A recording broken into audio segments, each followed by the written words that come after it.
Have you ever thought that your country might not actually be the country you think it is? Sounds like a tongue twister, right? Recently, the American Institute in Taiwan and the U.S. State Department suddenly issued a string of statements. Though brief in wording, they landed like an atomic bomb. They made it clear that historical World War II documents, including the Cairo Declaration and the Potsdam Proclamation, never determined Taiwan's final political status. This directly echoes the undetermined sovereignty theory long upheld by pro-independence groups in Taiwan. The statement was not only a direct rebuttal of Beijing's long-standing sovereignty narrative, but also opened a new window on Taiwan's future. At the same time, Democratic Progressive Party Secretary General Xu Kuo-yung, once poisoned by mistakenly eating wild taro, argued there was never really a retrocession day. On the surface, this may seem like a battle of political and diplomatic terms, but at its core, it is a highly intricate contest of law and geopolitics concerning sovereignty and survival.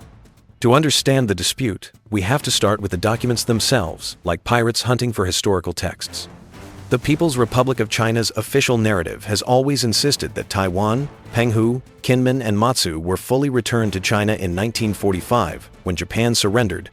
Under the Cairo Declaration and Potsdam Proclamation, these are regarded as unshakable historical and legal facts, while the 1951 San Francisco Peace Treaty is dismissed as an illegal, invalid document since it was signed without their participation. But the U.S. and many scholars see it differently. They argue that the Cairo Declaration and similar wartime statements were merely political intentions or policy announcements with no binding legal force, like those endless MOUs Han Kuo-yu once signed and got mocked for. The real legal end to World War II came with the San Francisco Peace Treaty in 1951. Article 2 states Japan renounces all right, title and claim to Taiwan and the Pescadores. The key is, it says Japan renounces, but not who receives sovereignty. This deliberate ambiguity is the legal foundation of the Taiwan status remains undetermined argument. Why the controversy? It comes down to dates: 1945, Japan surrenders and Taiwan is retroceded. 1949, PRC is founded and ROC retreats to Taiwan. 1951, the San Francisco Treaty is signed. At that time, the ROC still held a UN seat and was a permanent member of the Security Council. Thus, Japan signed the treaty with the ROC government, one of the reasons Beijing never recognized it. For decades, the US has followed a policy of strategic ambiguity in the Taiwan Strait. Put in modern terms, it's like a diplomatic playboy. Washington never promises outright to defend Taiwan if attacked, but never rules it out either, while constantly reiterating the One China policy. This uncertainty keeps Taiwan from provoking Beijing out of overconfidence and forces Beijing to think twice before military action. With great military power, drawing such triangles is much easier.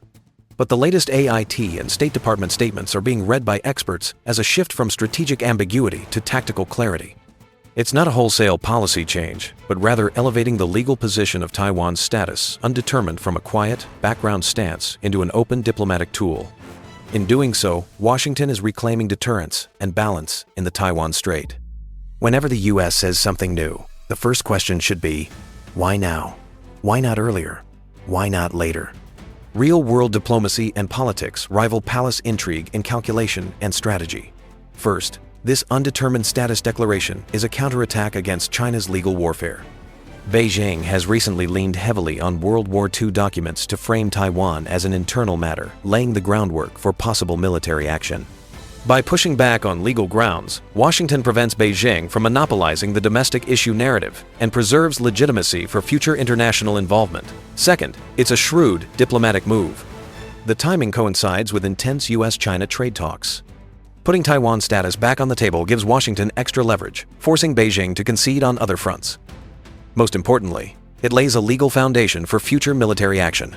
If Taiwan's sovereignty is undetermined and the ROC was only an administrator appointed by the Allies, then U.S. military involvement in a Taiwan conflict could be framed not as interfering in China's domestic affairs, but as fulfilling trustee obligations. That provides Washington with legal flexibility in any Taiwan Strait crisis. In plain terms, Taiwan has become a bargaining chip or even a hostage in U.S.-China negotiations. Nobody knows how the talks will end, but one thing is certain: Taiwan, treated as the chip or hostage, has little say in the matter. Of course, there's another school of thought that rejects the undetermined status theory and strongly opposes the idea that there was never a retrocession. This camp emphasizes that the Republic of China still exists, was never extinguished. and was in fact a signatory to the San Francisco Peace Treaty, thus should rightfully hold sovereignty over Taiwan after Japan's renunciation. In international law, effective governance and sovereignty are distinct concepts. Taiwan, through decades of democratic transition, has created a new legal reality. Since the first direct presidential election in 1996, Taiwanese people have chosen their leaders and legislature through their own votes. Many legal scholars regard this as the most direct and peaceful form of self-determination. In other words, Taiwan's future is no longer bound by 80-year-old documents, but rests in the hands of its 23 million people. Put simply, open your wallet, look at your bills and coins. If they carry your country's name, then yes, you do have a state and a government.